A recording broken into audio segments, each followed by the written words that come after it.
네, 안녕하세요 학부모님들. 저는 다원교육에서 수학을 가르치고 있는 수학 강사 양도인이라고 하고요.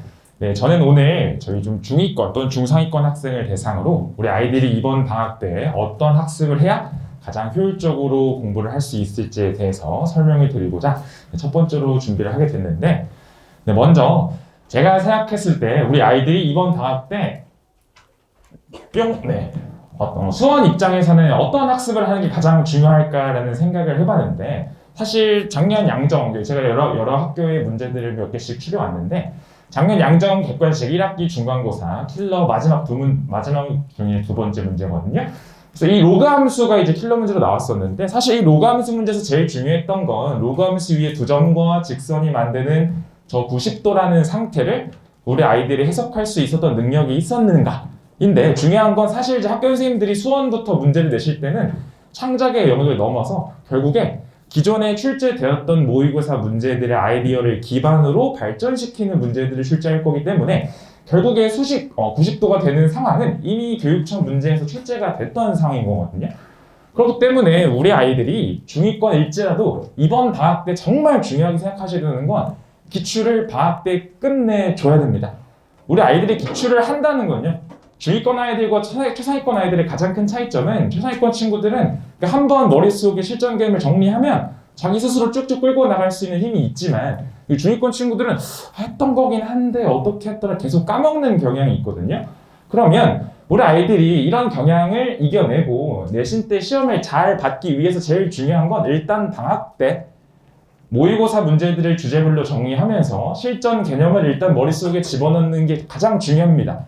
그럼 방학 때 집어넣고 나면 내신 되면 이제 그거를 되살리면서 문제풀이 연습을 계속해서 집중적으로 들어가는 거지, 내신 때 어려운 문제를 하고 방학 때는 개념 위주로 한다는 건 정말 잘못된 생각이고, 방학 때 모의고사 기출문제 분석, 주제별로 실전 개념을 정리해서 이런 건 이렇게 하는 거였다라는 게 머리에 들어있긴 들어있어야만 우리 아이들이 내신 때 계속 문제풀이 연습을 하면서 내신 기출로 연습을 하면서 그거를 스스로 끄집어낼 수 있는 환경을 제가 만들어주는 거기 때문에 결국 힘들겠지만 이번 방학 때 반드시 2학년, 3학년 수능평가 모의고사 기출은 반드시 우리 아이들이 정복을 해야 되는 거라고 생각하시면 됩니다.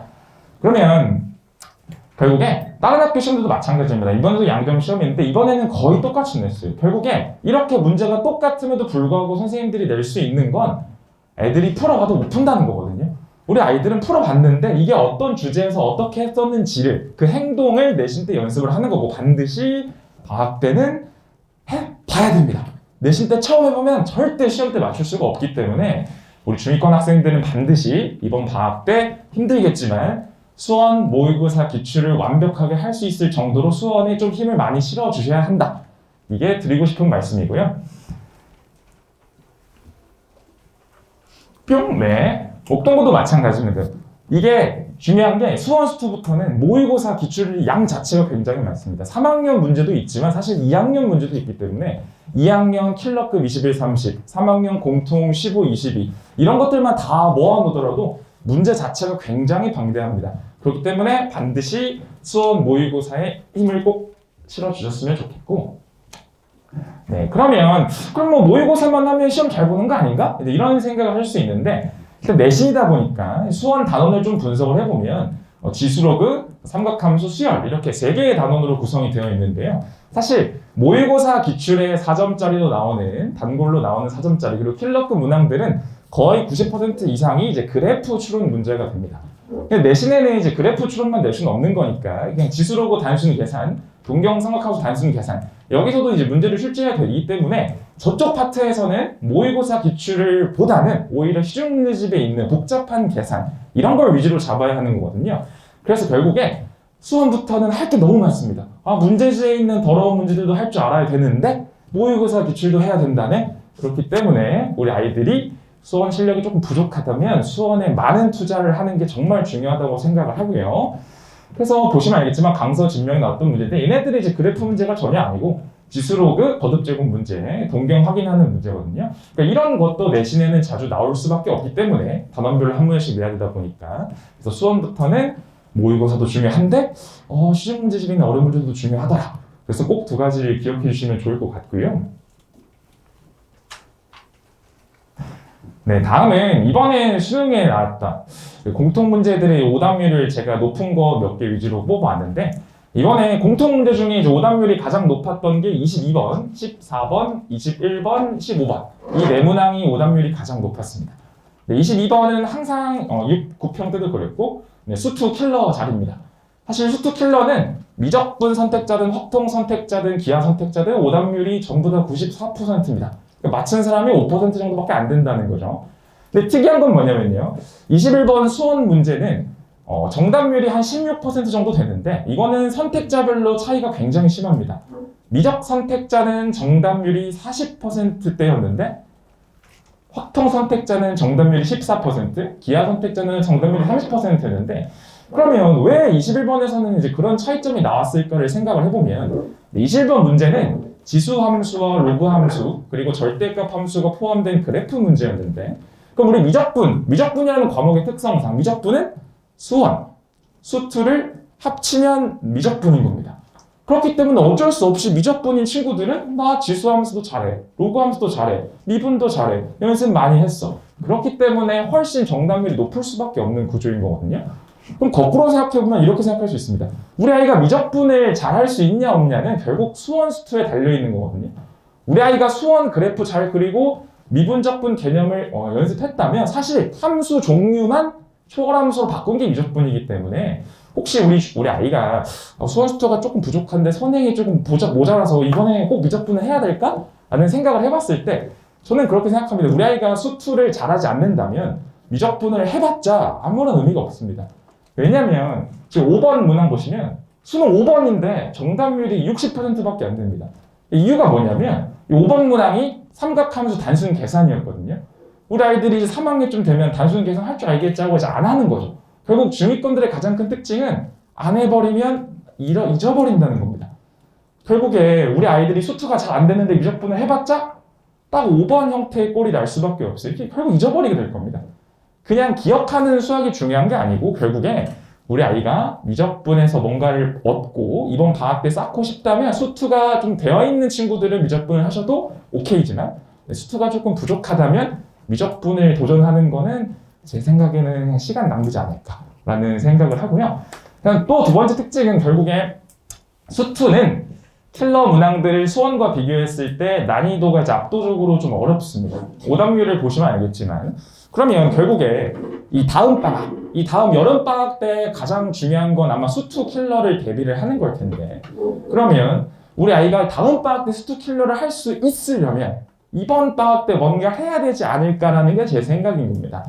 수투는 아이들이 수투부터는 저희 반 내에서도 실력차가 이제 굉장히 벌어지는 단원이거든요.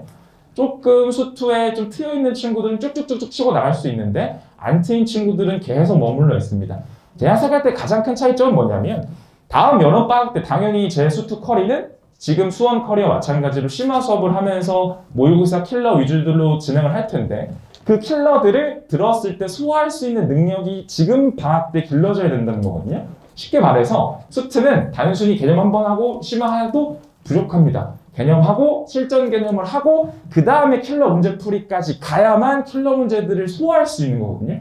왜냐하면 정말 어렵습니다. 대한민국의 5%밖에 못 맞히는 문제들을 우리 아이들이 다음 여름방학 때 방학 안에 끝내야 하는데 그걸 가능하게 하려면 이번 방학 때 수투에도 어느 정도 시간 투자를 하는 게 좋지 않을까라고 생각을 합니다.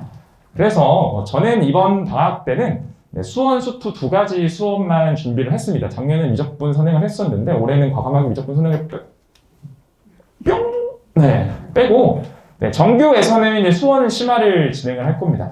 수원 심화의 수업 내용은 단원별로 특화된 유형 그리고 주제를 정리할 거고요. 아까 말씀드렸지만 지수로그나 상학함수 계산 같은 거는 시중문제집의 문제들 적극적으로 내신 기출 문제들을 위주로 활용을 해서 진행을 할 거고 그리고 앞에 말씀드렸듯이 수평교 모의고사 기출 5개년, 최근 5개년 기출은 전문항을 다 교재에 실을 생각이고요. 그리고 그 이전에 나왔던 문제들은 제가 준 필러만 선별을 해서 진행을 할 겁니다. 그래서 굉장히 난이도가 있을 거지만 저는 굉장히 많은 시간을 할애해서 수원을 열심히 진행을 할 생각입니다. 그래서 이번에는 정규반 시간에 테스트를 진행하지 않고 아침 클리닉 시간에 테스트를 다 빼고 정규 수업 시간에는 순수히 제가 4시간 풀로 다 수업을 해서 이 모의고사 기출 다 아이들이 소화할 수 있게 제가 어떻게든 만드는 게 이번 정규반의 목표라고 생각하시면 되겠고요. 네, 두 번째로는 특강으로는 수원 개념 실력을 할 겁니다. 앞에 개념을 붙인 이유는 애들이 아마 까먹었을 거기 때문에 개념을 어느 정도 하긴 하지만 결국에 이 특강의 목표는 다음 여름방학 때 수투 심화를 하기 위한 전 준비 단계라고 생각해 주시면 될 것 같습니다. 그래서 수투 개념 실력 수업에서는 개념이랑 유형 정리도 하지만 제가 중요하게 생각하는 건 이제 기본 개념과 수투 모의고사 기출의 실전 개념을 연결시켜주는 너무 어려운 건 하지 않을 거고요. 모의고사 3점, 쉬운 4점 준킬러 이 정도로 구성을 해서 수투 특강을 진행할 생각입니다. 네, 다음으로는 시간표 안내를 드릴 건데 먼저 아침 클리닉은 제가 조금 이따 다시 설명을 드리고요. 정규반은 하나는 수요일, 토요일이고 하나는 수요일, 일요일입니다. 제가 원래는 화, 토, 수, 일인데 화요일, 수요일, 평일 수업만 수요일로 합쳐서 진행을 할 거고요. 그래서 수요일, 토요일 수업이 스카이 정규 수업이고 수요일, 일요일 수업이 양정 정규 수업이 되겠습니다. 그래서 수투 특강은 월요일, 금요일 점심시간에 진행을 할 거고 그러면 아침 특강이 이제 뭔지에 대해서 자세히 설명을 드릴 건데 아까도 말씀드렸지만 이번 정규 시간에는 테스트 없이 제가 테스트는 다 클리닉 시간으로 모으려고 합니다. 그래서 이제 월화수목금 아이들이 아침에 클리닉을 진행을 할 거고요. 그래서 요일별로 월요일과 금요일에는 수투 테스트 그리고 과제 오답 그리고 화요일 목요일에는 수원 테스트 이렇게 진행을 해서 테스트는 다 아침 시간으로 몰아서 할 생각입니다. 그리고 수요일은 그냥 공통 클리닉으로 테스트 없이 클리닉만 진행을 할 생각이고요. 그래서 아침에 애들이 언제 오는지 그리고 아침 테스트 결과 오답 완료일 하원 시간 이렇게 학부모님에게 안내를 드릴 생각입니다. 그래서 반드시 여러분 다른 학원이 있지 않는 이상 반드시 월화수목금 다 채워야 하고 월요일 시험을 못 봤다면 수요일날 와서 그 시험을 보는 건 가능합니다. 그렇다고 평일에 수업에 클리닉을 안 하겠다는 건 아니고요. 평일 정규 시험이 끝나면 항상 클리닉을 진행을 하되 제가 시험을 볼 시간이 없다 보니까 아침 월화수목금 9시에 나와서 시험 보고 시험 질문 주민님들한테 하고 그다음 숙제 클리닉까지 하는 걸로 아침 클리닉을 진행할 생각입니다. 그리고 혹시나 아침에 빠진 요일이 있어서 다른 데 채우고 싶다면 일요일 2시, 10시 사이에 편한 시간에 와서 테스트 진행하고 오답하시면 될 것 같습니다. 그래서 짧은 시간이나마 제가 이제 어떻게 이번 수업을 구성했는지를 소개해드렸고 제 책 내용이나 구체적인 사항에 대해서는 제 팜플렛에 넣어놨으니까요. 혹시 궁금하신 점 있으시다면 따로 상담실에 상담 요청하시면 제가 친절하게 알려드리도록 하겠습니다. 혹시 질문사항 있으신가요? 질문사항 없으시면 이걸로 마치도록 하겠습니다. 감사합니다.